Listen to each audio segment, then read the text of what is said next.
भारत के खेल इतिहास में अगर किसी खिलाड़ी को हॉकी का जादूगर कहा जाता है तो वे हैं मेजर ध्यानचंद। उनका जन्म 29 अगस्त 1905 को इलाहाबाद अब प्रयागराज में हुआ था। उनके पिता भी सेना में हॉकी खेलते थे, इसलिए बचपन से ही ध्यानचंद का रुझान खेलों की ओर था। ध्यानचंद ने सेना में भर्ती होकर हॉकी खेलना शुरू किया।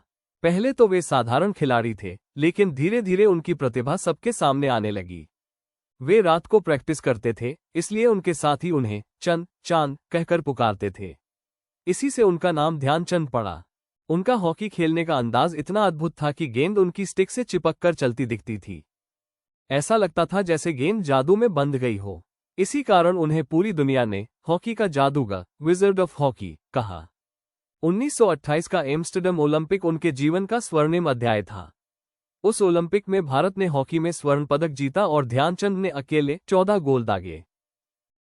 इसके बाद 1932 लॉस एंजलिस और 1936 बर्लिन ओलंपिक में भी भारत ने स्वर्ण पदक जीता।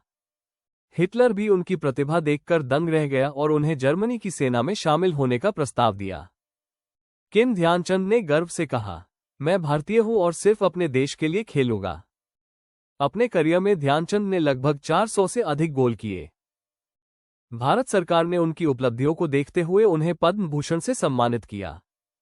उनके जन्मदिन 29 अगस्त को हर साल राष्ट्रीय खेल दिवस के रूप में मनाया जाता है। मेजर ध्यानचंद की कहानी हमें ये सिखाती है कि अगर मेहनत, अनुशासन और समर्पण हो तो इंसान असंभव को भी संभव कर सकता है। वे सिर्फ खिलाड़ी ही नहीं, बल्कि भारत की शान और आने वाली पीढ़ियों के लिए प्रेरणा है।